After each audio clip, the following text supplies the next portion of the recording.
Samedi 1er avril 2023. Afin de rassembler dans l'unité les enfants de Dieu dispersés. Jean 11, versets 45 à 57.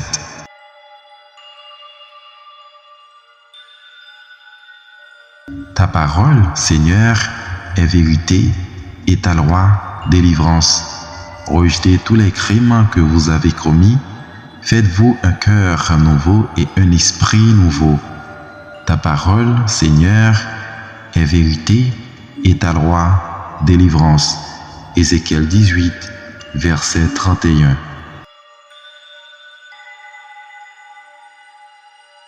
Évangile de Jésus-Christ selon saint Jean.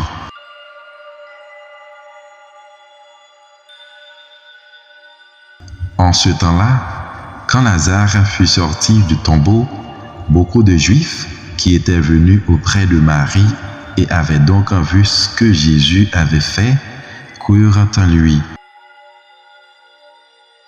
Mais quelques-uns allèrent trouver les pharisiens pour leur raconter ce qu'il avait fait. Les grands prêtres et les pharisiens réunirent donc le conseil suprême. Ils disaient: qu'allons-nous faire? Cet homme accomplit un grand nombre de signes. Si nous le laissons faire, tout le monde va croire en lui et les Romains viendront détruire notre lieu saint et notre nation. Alors, l'un d'entre eux, Caïphe, qui était grand prêtre cette année-là, leur dit: vous n'y comprenez rien? Vous ne voyez pas quel est votre intérêt?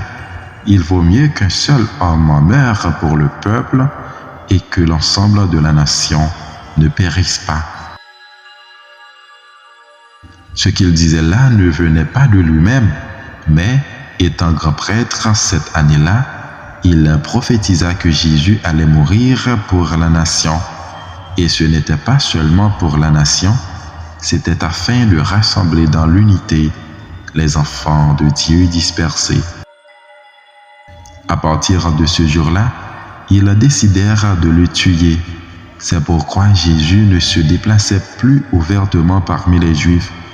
Il partit pour la région proche du désert, dans la ville d'Éphraïm, où il séjourna avec ses disciples.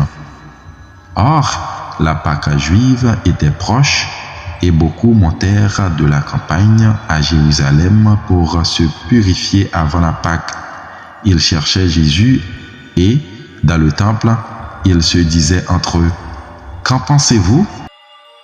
Il ne viendra sûrement pas à la fête. Les grands prêtres et les pharisiens avaient donné des ordres.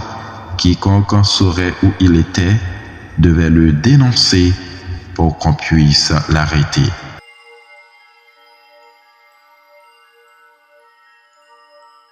Acclamons la parole de Dieu.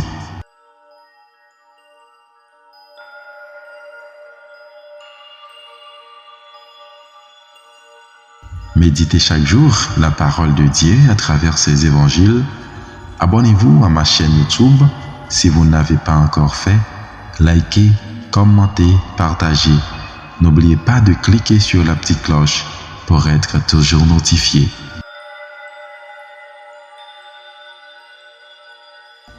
Bonne journée et bon week-end en compagnie de notre Rédempteur.